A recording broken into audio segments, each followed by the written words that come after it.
Hi hello नमस्कार guys. तर आज मी चाललेले आहे कर्जतमध्ये चौक येथील पंचायतन नडालेश्वर मंदिरमध्ये. तर चला पाहूया तेथील दृश्य.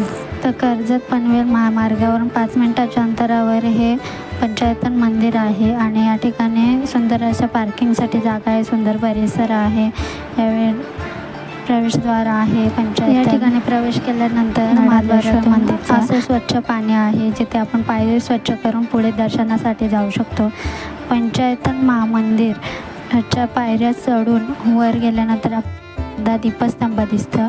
हे पंचायतन मंदिर का म्हणतात? कारण पाच देवदेवतांच्या मंदिरांचा इथे समूह आहे आणि पहिलं ह्यातलं मंदिर साईबाबांचं आहे.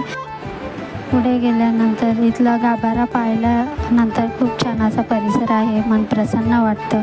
आणि ह्याच्या साईडला दुसरं मंदिर आहे ते श्री मयुरेश्वर गणेश मंदिर. तर आतमध्ये प्रवेश केल्यानंतर सेम गाभारा पाहायला मिळतो, मंदिराचा स्ट्रक्चर वगैरे सेम आहे आणि या ठिकाणी सुबक अशी सुंदर मूर्ती पाहायला मिळते गणपती बाप्पाची. आणि इथले नक्षीकाम वगैरे सर्व खूप छान आहे. आणि त्यानंतर तिसरं मंदिर लागतं ते संकटमोचन महाबली हनुमान आणि हे मात्रे नडालेश्वर महादेव मंदिर. या प्रकारे मंदिर शंकराची पिंडी आहे महादेवांची. त्यांचं दर्शन घेतल्यानंतर इथे खूप प्रसन्न असं वाटते. सेम स्ट्रक्चर आणि सर्व गाभारा खूप सुंदर आहे. आणि त्यानंतर पुढेचं मंदिर आहे श्री भवानी मातेचं. त्यांचं दर्शन घेण्यासाठी इथे गेलेलं आहे.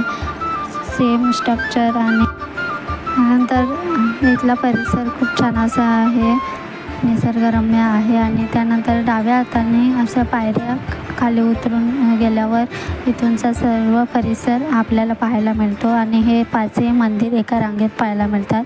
त्यानंतर इथे श्री साईबाबा आहेत, त्यांच्या मूर्ती कोरलेल्या आहेत.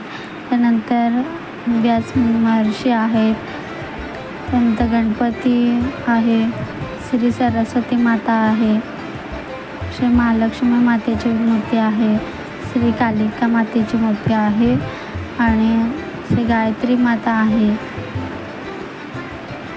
अशा प्रकारे शिल्पकाम केलेले रावणाचा भाऊ, देवांचा खजिनदार कुबेर देव आहेत. त्यानंतर पुढे असं पाहत गेल्यानंतर भगवान श्री विष्णू प्राशन करताना आहे. श्री विष्णू व ब्रह्मदेव शिवाचे सांत्वन करताना असं आहे, चित्र रेखाटले आहेत. त्यानंतर भगवान सूर्यनारायण प्रकट होताना आहेत, हे पाहू शकता तुम्ही. त्यानंतर श्री राम प्रभूंचे प्राणरक्षक पंचमुखी हनुमान आहेत. तर पुढे गेल्यानंतर चिरंजीव अवतारात भगवान श्री परशुराम आहेत, भगवान श्री रामचंद्र आहेत, योगेश्वर भगवान श्री कृष्ण आहेत.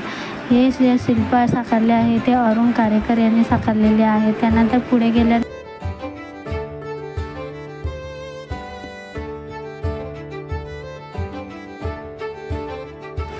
गाईज इथे गेल्यानंतर खूप असं निसर्गरम्य परिसर आणि भक्तिमय वातावरणात या 5ही देवांचे दर्शन घ्यायला मिळते आणि खूप शांतता इथे आहे. खाली पायऱ्या उतरून गेल्यानंतर हे 5ही मंदिर पाहायला मिळतात आणि त्यानंतर इथे भक्तांसाठी जे भक्त आहेत त्यांच्यासाठी निवासाची व्यवस्था आहे आणि छान असा परिसर लांबून बाहेरून पाहायला मिळतो. आणि या पंचायतन नडालेश्वर मंदिराची स्थापना 13 मे 2022ला झाली आहे. आणि हा परिसर इथे पाहू शकता. इथे खूप भक्तांची गर्दी असते. व्हिडिओ आवडल्यास नक्की लाईक आणि शेअर करा, चॅनलला सबस्क्राईब करा. धन्यवाद.